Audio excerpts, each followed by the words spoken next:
ஓம் சாய்ராம். நல்லது நினைப்போம், நல்லது நடக்கும். 49வது நாள் பாராயணம். ஸ்ரீ சாய்நாத சவணமஞ்சரி. ஸ்ரீ கணேசாய நமக. எல்லாவற்றிற்கும் ஆதாரமானவனே, மயூரேச்சவரா. எல்லாவற்றிற்கும் சாட்சியாக விளங்குபவனே, கௌரியின் புதல்வனே.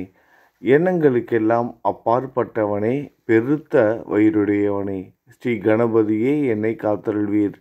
நீ எல்லா பூதகணங்களுக்கும் முதல்வன், தலைவன். எனவே கணேசன் என அழைக்கப்படுகிறாய். நீ எல்லா சாஸ்திரங்களாலும் ஏற்றுக்கொள்ளப்பட்டவன். புனிதமான முகமுடைய பாலசந்திரனே, சாரதே, வாக்கின் தெய்வமே. நீ வார்த்தைகளுக்கெல்லாம் தலைவி, உலகின் உயிரோட்டத்தின் காரணகர்த்தாவே. நீ படைப்பாளிகளின் இறைவி. நீ எப்போதும் இத்தேசத்தின் அணிகலன். எங்கும் நிறைந்து இருக்கும் எல்லையில்லாத சக்தியே, உலகின் தாயே, உன்னை வணங்குகிறேன். பூரண முழுமையான பரபிரம்மே, மகான்களுக்கு பிரியமானவனே, பண்டரிநாதன் உருவில் வெளிப்பட்ட அவதாரமே. நீ அன்பு கடவுள், எல்லையற்ற கருணை உள்ளம் கொண்டவனே, பாண்டுரங்கா நரஹரி. பொம்மலாட்டக்காரன் தன் கையிலுள்ள கயிற்றால் பொம்மைகளை ஆட்டுவிப்பது போல் பிரபஞ்சம் எங்கும் நிறைந்து நின்று உலகை ஆட்டுவிக்கும் ஒரு பொம்மலாட்டக்காரன். உன் மெய்ப்பொருளை உய்த்துணர அறிவியல் ஏடுகளும் புனித நூல்களும் இன்னமும் முயன்று கொண்டுதான் இருக்கின்றன. மெத்த படித்தவர்களுக்கு நீ வெளிப்பட்டதே இல்லை. சக்கரபாணியே, அத்தகைய அறிவற்றவர்கள் வெறும் வார்த்தை ஜாலங்களிலேதான் சிக்குண்டவர்கள். மகான்கள் மட்டுமே உன்னை உணர்வார்கள். மற்றவர்கள் குழப்பமடைந்து உள்ளார்கள். உனக்கு பக்தியோடு கூடிய சாஷ்டாங்க நமஸ்காரத்தை செய்கிறேன். 5 முகங்கள் கொண்ட சங்கரனே, மனித மண்டை ஓடுகளால் ஆன மாலை அணிந்தவனே, நீலகண்டனே, திகம்பர ஓங்கார வடிவானவனே, பசுபதியே. எல்லா நேரங்களிலும் எவருடைய உதடுகள் உன் பெயரை உச்சரிக்கிறதோ அவர்களது உலகியல் துன்பங்கள் உடனடியாக நீங்கிவிடும். ஜடா முடியை தரித்த சிவனே, உன் நாமத்தின் சக்தி அத்தகையது. உன் பாதங்களை வணங்கி நான் சாயி புகழை கூறும் இந்த துதியை எழுதுகிறேன். இந்த அருட்பணி முழுமையடைய எனக்கு அருள்வாயாக. நீலகண்டா, அழகால விஷமுண்ட சிவனே. இப்போது அத்திரி மகரிஷியின் புதல்வரான தத்தாத்திரேயரையும் குலதெய்வமான இந்திரனையும் துக்காராமையும் எல்லா ஞானிகளையும் பக்தர்களையும் பணிகிறேன். சாயிநாதா, உனக்கு வெற்றி கிட்டட்டும். பாவிகளை கடை தேற்றும் கருணை உள்ளவரே, உங்கள் பாதங்களில் என் தலையை வைத்து இருத்தி வேண்டுகிறேன். உன் பாதுகாப்பை எனக்கு அருள்வாய். நீ முழுமையான பரபிரம்மம், ஆனந்தத்தின் இருப்பிடம். நீயே விஷ்ணு. மனிதர்களுள் தலை சிறந்தவர். மன்மதனை எரித்த உமையொரு பாகனும் நீயே. நீ மனித உருவில் தோன்றிய இறைவன். அறிவு என்னும் ஆகாயத்து சூரியன். நீ கருணை கடல். நீ பிறவி பிணிக்கு ஒரு அருமருந்து. நீ ஏழைகளுக்கும் கீழ்த்தட்டு மக்களுக்கும் விரும்பியதை கொடுக்கும் சிந்தாமணிக்கல். நீ உன் பக்தர்களை பரிசுத்தப்படுத்தும் தெய்வம். உலக வாழ்க்கை என்னும் சம்சார கடலில் மூழ்குபவர்களை காப்பாற்றும் ஓடம். நீ அஞ்சுபவர்களின் புகலிடம். நீ இந்த பிரபஞ்சம் தோன்ற முதற் காரணமான பரிசுத்த பேரின்ப பேருணர்வு. நீ கருணையே உருவானவன். உனது பலவிதமான வெளிப்பாடுகளில் இந்த உலகமும் ஒன்று. நீ பிறப்பற்றவன். சாவும் உன்னை தொட முடிவது இல்லை. என் நீண்ட ஆழமான சிந்தனைக்கு பின் வெளிப்பட்ட கருத்தே இது. பிறப்பு இறப்பு என்பவை அஞ்ஞானத்தால் தோன்றும் வெளிப்பாடே. மகாராஜா, நீங்கள் இறப்பும் பிறப்பும் மற்ற சுதந்திர பறவை. தண்ணீர் நீரூற்றாக தோன்றினால் அதன் ஆதாரம் அங்கு இருப்பதாக அர்த்தமா? ஏற்கனவே அது அங்கு நிரம்பி இருந்தது. பூமியின் உள்ளே இருந்தது. ஊற்றாக வெளியே வந்தது, அவ்வளவுதான். மணற்படுகையில் நீர் ஊற்றாக வெளிப்பட்டதும் அது நீரோடை என்ற பெயர் பெற்றது. அதன் சரியான பெயர் ஊற்று. தண்ணீர் இல்லாவிட்டால் அது வெறும் மணற்படுகையே. அந்த மணற்படுகையில் தண்ணீர் ஊற்றாக வந்தாலும் அல்லது வற்றி போனாலும் தண்ணீருக்கு அதனால் ஒன்றுமாவது இல்லை. ஏனென்றால் தண்ணீர் அந்த மணற்படுகைக்கு எந்தவிதமான முக்கியத்துவமும் கொடுப்பது இல்லை. ஆனால் அறியாமையால் மணற்படுகையோ நீர் நிரம்பி இருந்தால் அது பெருமைப்பட்டு கொள்கிறது. ஆகையால் நீர் வற்றியவுடனே அது மிகவும் மனவருத்தம் அடைகிறது. இந்த மனித உடலும் ஒரு விதத்தில் அந்த மணற்படுகை போன்றதே. புனித பேரின்ப நிலையை அந்த நீரூற்றின் தூய தண்ணீருக்கு ஒப்பிடலாம். இம்மாதிரி எண்ணற்ற மணற்படுகைகளை இருந்த போதிலும் அவற்றில் உள்ள நீர் மட்டும் மாறுபடுவதே இல்லை. கருணை உள்ளவரே, நான் உங்களை ஆதியும் அந்தமும் இல்லாதவன், பிறப்பற்றவர் எனக் கூறுவேன். அறியாமை என்னும் மலையை உடைக்க உதவும் இந்திரனின் கையில் இருக்கும் வஜ்ர ஆயுதம்.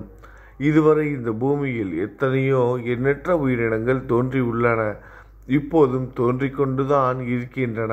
வருங்காலத்தில் மேலும் எண்ணற்ற உருவங்கள் தோன்றதான் போகின்றன. அந்த ஒவ்வொரு தோற்றத்திற்கும் ஒரு தனி உருவமும் பெயரும் கிடைக்கும்.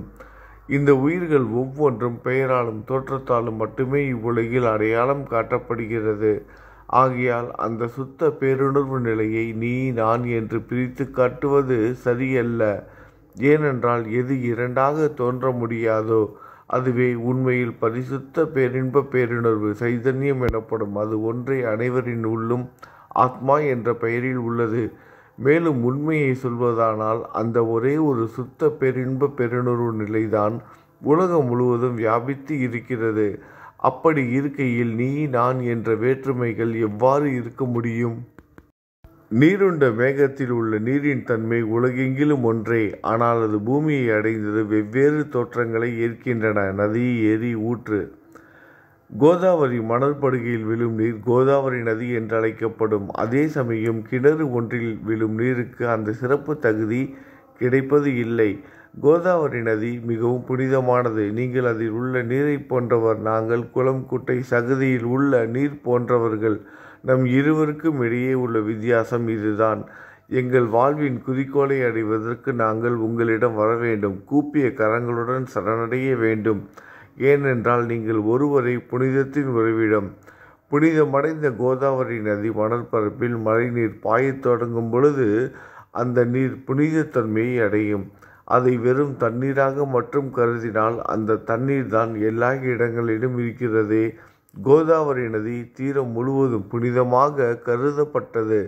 பூமியின் அந்த மணற்பகுதி அதன் புனிதத்தன்மையை நிர்ணயம் செய்கிறது. நீருண்ட மேகத்தின் என்று கீழே விழுந்த நீரின் புனிதத்தன்மையை எந்த பூமியின் பகுதி மாற்றவில்லையோ அந்த பகுதியை சாஸ்திரம் அறிந்தவர்கள் கோதாவரி என்று கூறுகிறார்கள். மற்ற பகுதிகளில் விழுந்த நீர் அந்த பகுதியில் உள்ள மண்ணின் குணத்தை ஏற்றுக்கொண்டது, புனிதத்தன்மையை இழந்தது. மேகத்தில் இருந்த பொழுது பரிசுத்தமாக இருந்த நீர் அசுத்தமாகவும் கசப்பாகவும் உப்பாகவும் மாறிவிட்டது. 6 வித உட்பகைகளை அகற்றி காமம், கோபம், பேராசை, வெறுப்பு, அகங்காரம், பொறாமை புனித உடலெடுத்து வந்த குருதேவா தங்களை புனித மகான் என்று அழைப்பதை சால பொருந்தும். ஆகவே நீங்களே புனித கோதாவரி. நீங்கள் புடம் போடப்பட்டதாலேயே தான் நான் உங்களை புனித கோதாவரியாக உருவகம் செய்கிறேன். இயங்கும் அத்தனை படைப்புகளிலும் நீங்கள் சிறப்புற முதன்மை பெறுகிறீர்கள். பிரம்மா உயிர்களை படைக்க ஆரம்பித்ததிலிருந்தே உலகம் தோன்றியது முதல் கோதாவரி நதி இருக்கிறது. நீர் நிறைந்து பாயும் அந்த நதியில் இன்று வரை தண்ணீர் வற்றியதே இல்லை. ராவணனின் எதிரியான ராமர் கோதாவரி நதியின் கரைக்கு வந்தபோது ஓடிக்கொண்டிருந்த தண்ணீர் இன்று வரை அதே இடத்தில் எப்படி இருக்க முடியும் என்று சற்றே யோசித்து பாருங்கள். கோதாவரி நதியின் மணற்படுகை மட்டும் அதேதான். தண்ணீர் கடலை சென்றடைந்து விட்டது. ஆனால் அந்த கோதாவரி நீர்ப்படுகையுடன் புனிதத்தன்மை மட்டும் என்றுமே மாறாமல் இன்று வரை அப்படியே உள்ளது. ஒவ்வொரு வருடமும் பழைய நீர் வெளியேறி புதிய நீர் அதற்குள் பாய்கிறது. உங்களுக்கு தெரிந்த வாழ்க்கை நீதிதான் அது. ஒரு நூற்றாண்டை ஒரு ஆண்டாக கணக்கிட்டால் அந்த நூற்றாண்டில் தோன்றிய முனிவர்கள் பாயும் நீரை போன்றவர்கள். அவர்களின் மிகப்பெரிய மகான்கள் அந்த நீரின் தோன்றும் அலைகள் போன்றவர்கள். இந்த புனித கோதாவரி நதியில் முந்தைய நூற்றாண்டுகளில் சனாதர், சனதர், சனந்தனர் போன்ற மகான்கள் வெள்ளமாக தோன்றினார்கள். பிறகு நாரதர், தும்ரு, துருவன், பிரகலாதன், மகாபலி சக்கரவர்த்தி, சபரி, அங்கதன், வாயுகுமாரனான அனுமான், விதுரர், கோபர்களும் கோபியர்களும் வெள்ளமாக தோன்றினர். இவ்வாறு இன்று வரை கடந்த நூற்றாண்டுகள் ஒவ்வொன்றிலும் ஒன்றன் பின் ஒன்றாக மகான்களாகிய வெள்ளம் தோன்றியது. அவற்றையெல்லாம் என்னால் ஞாபகப்படுத்தி கூற முடியவில்லை. சாய்நாதா, இந்த நூற்றாண்டில் 19ஆம் நூற்றாண்டு புனித கோதாவரி நதியில் சந்தேகத்திற்கு இடமில்லாமல் நீங்கள் வெள்ளமாக பாய்ந்தீர்கள். எனவே உமது தெய்வீகமான பாதங்களை வணங்குகிறேன் மகாராஜா. நான் செய்யும் தவறுகள் உங்கள் கவனத்தில் வைத்து கொள்ள வேண்டாம் என மன்றாடி கேட்டுக்கொள்கிறேன். நான் ஒரு எளியவன், அறியாதவன், தீய குணங்கள் கொண்ட மிகப்பெரிய பாவி. என்னை புறந்தள்ளி விடாதீர்கள், கைவிட்டு விடாதீர்கள். மட்டமான உலோகத்தையும் தங்கமாக மாற்றும் சக்தி கொண்ட ரசவாத கல் இரும்பினுடைய இயற்கையான தன்மைகளை பொருட்படுத்துவது இல்லை. கோதாவரி நதி தன்னுள் கலக்கும் சிறு ஓடைகளை திருப்பி அனுப்புவது இல்லை. அநேக தீய குணங்களை என்னுள் கொண்டவன் நான். உங்களது கருணை மிகுந்த பார்வையால் அவற்றை சடுதியில் அழித்து விடுங்கள். இது மட்டும்தான் உங்கள் அடிமையான தாஸ்கனுவின் வேண்டுகோள். ரசவாத கல்லின் தொடர்பு ஏற்பட்டும் இரும்பின் இயற்கை தன்மைகள் அளிக்கப்படாவிட்டால் குருதேவா, அது ரசவாத கல்லின் பெருமைக்கு இழுக்கு அல்லவா? என்னை பாவியாகவே இருக்கும்படி விட்டு விடாதீர்கள். தங்களை குறைவாக மதிப்பிட்டு கொள்ளாதீர்கள். நீங்கள் ரசவாத கல், நான் இரும்பு. எனக்கு ஏற்படும் இழிவுகள் தங்களுக்கு ஏற்படும் இழிவுகள் அல்லவா? ஒரு குழந்தை தவறுகள் செய்து கொண்டேதான் இருக்கிறது. ஆனால் அதற்காக தாயார் கோபம் அடைவது இல்லை. இதை தாங்கள் நினைவில் வைத்து கொண்டு எனக்கு உங்கள் அருளாசிகளை தாருங்கள். சத்குரு சாய்நாதா, நீங்கள் எனது கற்பக விருட்சம், சம்சார கடலை கடக்க உதவும் கப்பல். சந்தேகத்திற்கு இடமின்றி நீங்கள் ஒருவர் மட்டுமே என்னை கடை தேற்ற முடியும்.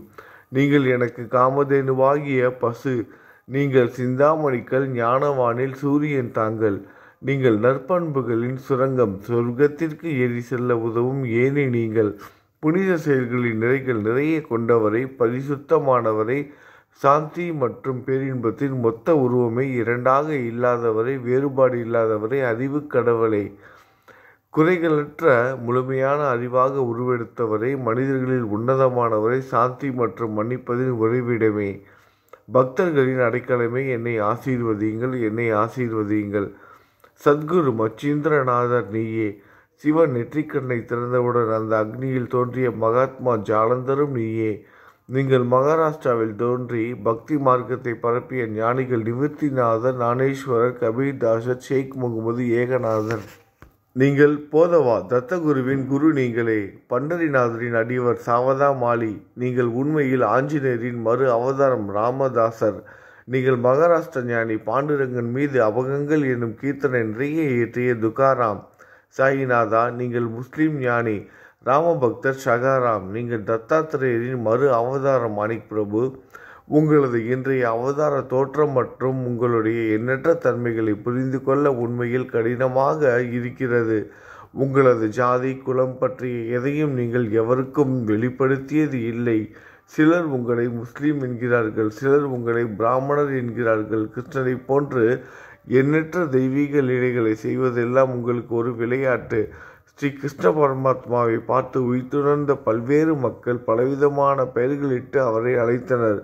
சிலர் அவரை எதுகுலத்தின் அணிகலன் என்றனர், சிலர் அவரை மாடுகள் மேய்க்கும் இடையன் என்றனர். யசோதை அவரை பச்சிளம் குழந்தை என்றால், கிருஷ்ணனின் மாமனாகி கம்சன் அவரை மகா காலன், உயிரை குடிக்கும் யமன் என்றான்.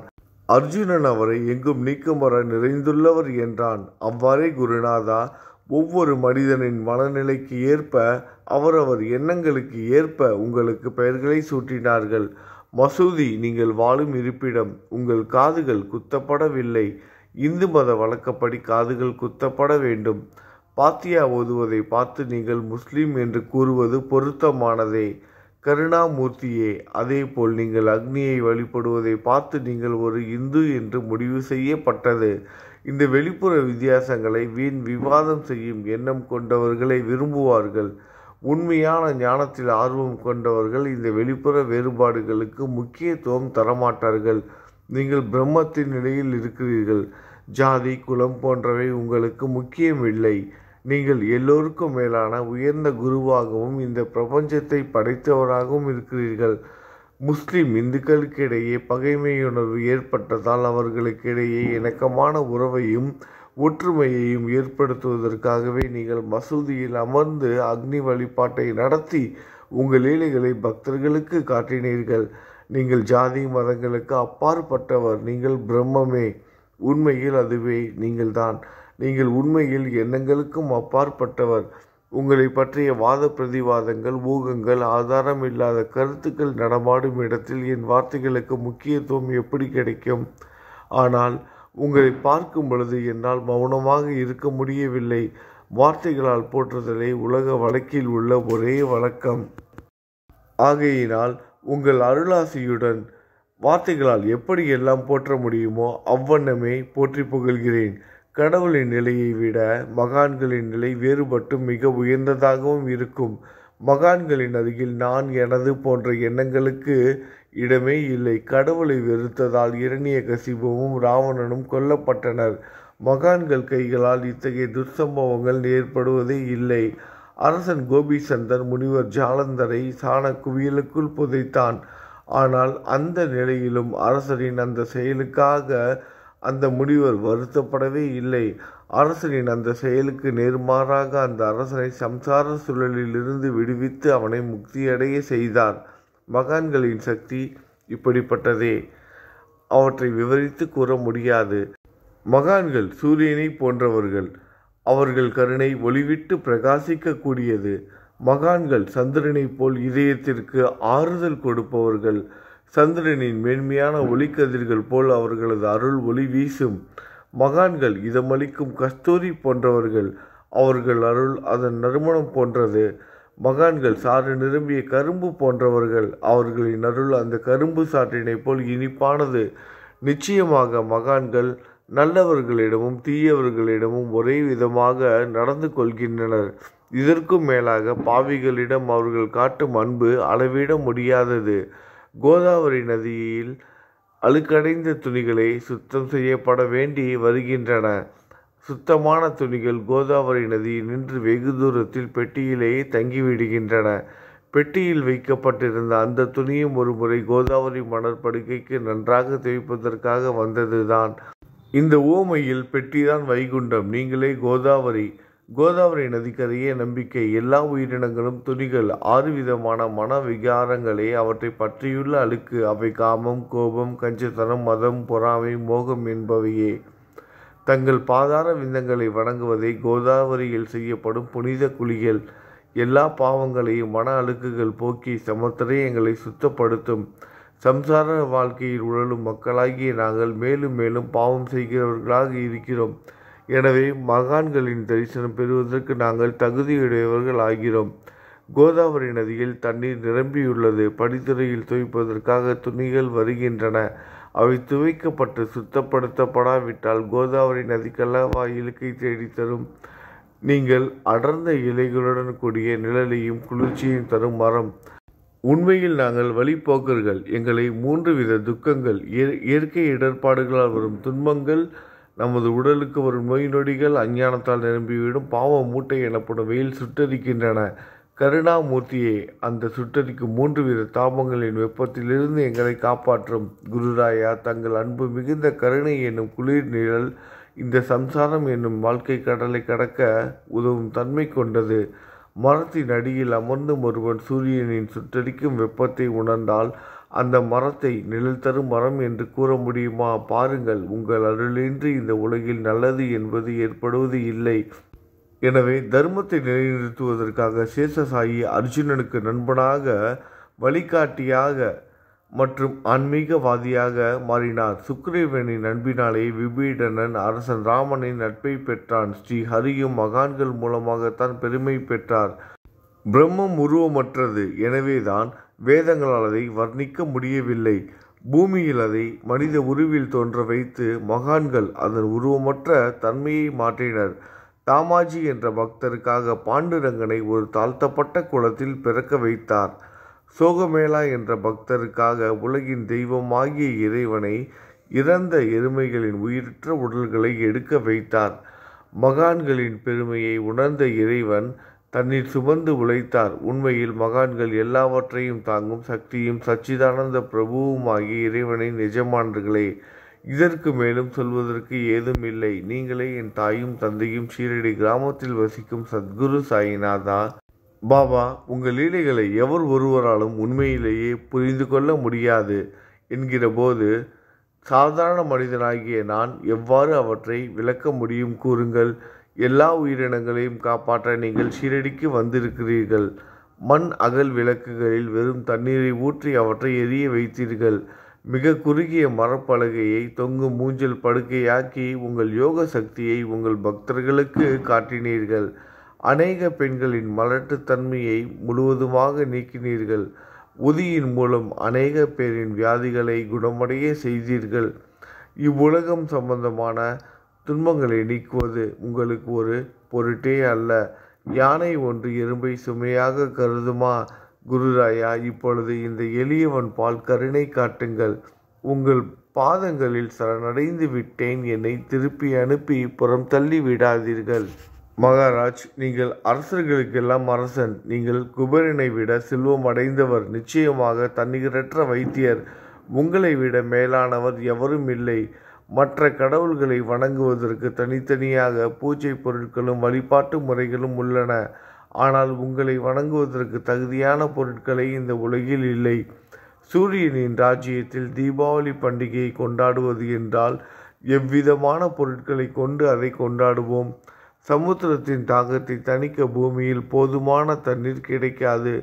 நெருப்பை சூடாக்குவதற்கு எங்கிருந்து அக்னியை கொண்டு வருவது? ஸ்ரீ சமர்த்த குருராயா, பூஜை செய்ய உதவும் பொருட்கள் யாவற்றிலும் இருப்பது உன் ஆத்மாவே. ஆரம்பம் முதலே அவை உன் ஒரு பகுதியே. மேலே கூறப்பட்டவையெல்லாம் தத்துவார்த்த ரீதியில் கூறப்பட்டவையே. எனக்கு ஏற்பட்ட அடிப்படையில் கூறப்பட்டவை அல்ல.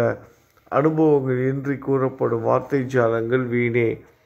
சம்பிரதாய சடங்குகளின்படி உங்களுக்கு பூஜை செய்ய வேண்டுமென்றால் அதனை செய்வதற்கு தேவையான பூஜை சாமான்கள் என்னிடத்தில் இல்லை. என் குருநாதா, கருணை உடையவரை, அடிக்கடி என் கற்பனை திறனின் அடிப்படையில் உங்களுக்கு நான் வழிபாடு செய்கிறேன்.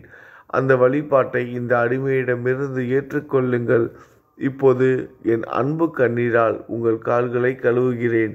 உண்மையான பக்தி என்னும் சந்தனத்தை அரைத்து சாந்தாக்கி உமக்கு இடுகிறேன். அழகிய வார்த்தைகளால் எழுதப்பட்ட இந்த துதி என்னும் கப்னியை உமக்கு அணிவிக்கிறேன். இந்த புகழ் மாலையை உங்கள் கழுத்தை சுற்றி அணிவிக்கிறேன். என் கெட்ட குணங்களை தூபமாக்கி உமக்கு முன் எரிய விடுகிறேன். தீய குணங்களின் கூட்டு பொருளே ஆனாலும் அது எரியும் போது அதிலிருந்து தீய வாசனை எழுவது இல்லை.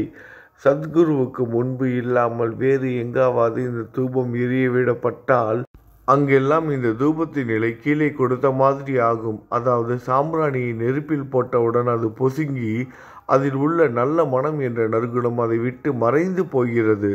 சத்குருவே, உமக்கு முன் அதை எரிய விட்டால் இதற்கு மாறாக நிகழ்கிறது. தீய தன்மைகள், அழுக்குகள் அக்னியில் எரிந்து விடுகின்றன. உலகம் பார்த்து சந்தோஷப்படும் வகையில் அந்த நற்குணம் அதிலேயே தங்கிவிடும்.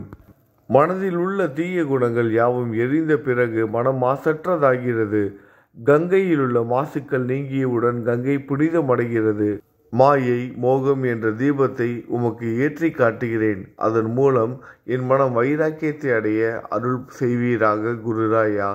பரிசுத்தமான நம்பிக்கை என்ற சிம்மாசனத்தை நீங்கள் என்னுள் அமர்வதற்கு ஆசனமாக உமக்கு தருகிறேன். அதை பெற்றுக்கொண்டு எனது பக்தி என்ற நைவேத்தியத்தை ஏற்றுக்கொள்ளுங்கள். பக்தி என்ற நைவேத்தியத்தை ஏற்றுக்கொண்டு அதன் சாரத்தை எனக்கு கொடுப்பீராக. ஏனெனில் நான் உமது பால்குடி மாறாத பச்சிளம் குழந்தை. உங்கள் அருட்பாலில் எனக்கு உரிமை உண்டு. என் மனதையே உமக்கு தட்சணையாக கொடுக்கிறேன். ஆகையால் நான் செய்யும் காரியங்கள் யாவற்றிலும் நான் செய்பவன் என்று என்னால் உரிமை கொண்டாட முடியாது. ஏனென்றால் நினைக்கும் மனதை தான் உமக்கு அர்ப்பணித்து விட்டேனே. இப்பொழுது பணிவுடன் கூடிய பிரார்த்தனையோடு உங்களை சாஷ்டாங்க நமஸ்காரம் செய்கிறேன். தெய்வீக சாயிநாதா, தயவு செய்து நீங்கள் அதை ஏற்றுக்கொள்ளுங்கள். 8 பிரார்த்தனைகள். சாயிநாதா, சாந்தமான மனமுடையவரே, அறிவின் சிகரமே, அன்புள்ளம் கொண்டவரே, கருணை கடலே, உண்மையின் உறைவிடமே, மாயை என்னும் இருளை அகற்றுபவரே, ஜாதி மதங்களுக்கு அப்பாற்பட்ட துறவியே, எங்களின் புரிந்து கொள்ளும் திறமைக்கும் அப்பாற்பட்டவரே, அன்பின் இருப்பிடமே, ஷீரடிநாதா, என்னை காப்பாற்றும், என்னை காப்பாற்றும்.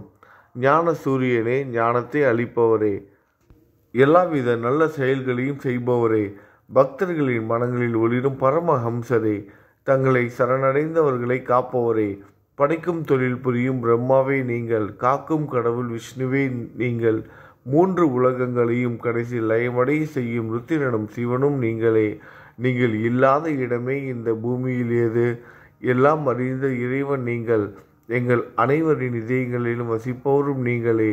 எனது எல்லா குற்றங்களையும் மன்னிக்க வேண்டும் என வேண்டி கேட்டுக்கொள்கிறேன். அலை அலைகளாக வரும் சந்தேகங்களையும் மன மயக்கங்களையும் போக்குவீராகுக. நீங்கள் பசு, நான் புதிதாக பிறந்த இளம் கன்று. நீங்கள் சந்திரன், நான் சந்திர காந்தக்கல். தங்கள் பாதங்கள் கங்கை நதி புண்ணியத்தை தருவதால் பணிவுடன் இந்த அடிமை உங்களுக்கு தலை வணங்குகிறேன். உங்கள் கைகளை என் தலைமீது வைத்து ஆசி கூறுங்கள். கவலைகளும் துன்பங்களும் பறந்தோடட்டும். நான் உங்கள் அடிமை. இந்த 8 துதிகளையும் கூறி நான் உங்களை சாஷ்டாங்கமாக நமஸ்கரிக்கிறேன். எனது பாவங்கள், துயரங்கள், ஏழ்மை யாவும் உடனடியாக விலகட்டும். நீங்கள் பசு, நான் கன்று. நீங்கள் தாய், நான் உங்கள் குழந்தை. என் மீது கடினம் காட்டாதீர்கள். நீங்கள் மேற்கு தொடர்ச்சி மலைப்பகுதி, மலையகிரியில் உள்ள சந்தனம். நான் முள் அடர்ந்த புதர். நீங்கள் புனிதமான கோதாவரி நீர். நானோ பெரும் பாவி. குருநாதா, உங்கள் தரிசனம் கிடைத்த பிறகும் என்னிடம் உள்ள கெட்ட குணங்கள் என்ற அழுக்கு என் மனதிலேயே தங்கி இருக்குமானால் உங்களை சந்தனம் என்று யார் கூறுவார்கள்? கஸ்தூரியின் அருகாமையில் உள்ள மண்ணும் உயர்வாக போற்றப்படுகிறது. மலரின் தொடர்பினால் தானே அதன் நாரும் தலையில் உயர்ந்த இடத்தை பிடிக்கிறது. மலரால் மனம் பெற்ற நாற்போல் மகான்களும் அப்படிப்பட்டவர்களே. அவர்களுடன் தொடர்புடைய எந்த பொருளும் மிகவும் உயர்வாக மதிக்கப்படுகிறது. சிவபெருமான் விபூதி, லங்கோடு, நந்தி ஆகியவற்றை ஏற்றுக்கொண்டதால் 8 திக்குகளிலும் அந்த பொருட்கள் புகழப் பெறுகின்றன.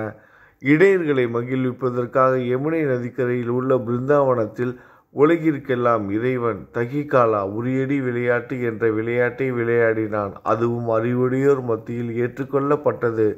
ஆகவே நான் பாவியான போதிலும் உங்கள் சேவையில் ஈடுபட்டு உள்ளேன்.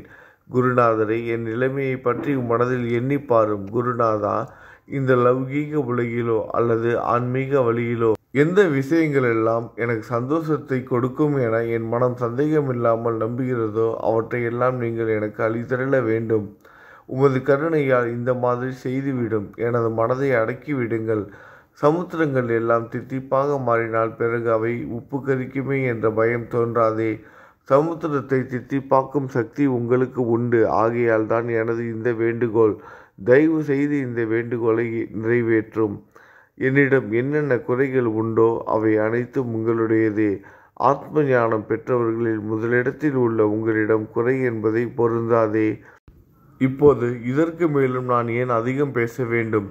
நீங்கள் தான் எனது ஒரே அடைக்கலம். தாயின் இடுப்பில் உள்ள ஒரு குழந்தை இயல்பாகவே பயமற்று இருக்கும். மகாராஜ், இந்த துதியை எவரவர்கள் அன்புடன் படிக்கிறார்களோ கேட்கிறார்களோ அவர்களின் ஒவ்வொருவரின் ஆசைகளை தயவு செய்து நிறைவேற்றும். இந்த துதியை படிப்பவர்களின் கேட்பவர்களின் 3 வித தாபங்களையும், இயற்கையின் இடர்பாடுகளில் வரும் துன்பங்கள், நமது உடலுக்கு வரும் நோய் நொடிகள், அஞ்ஞானத்தால் நிரம்பிவிடும் பாவ மூட்டை 1 ஆண்டிற்குள் விலகிவிடும் என்பதே இந்த துதிக்கு உங்களது ஆசையாக என்றென்றும் நிரந்தரமாக இருக்கட்டும்.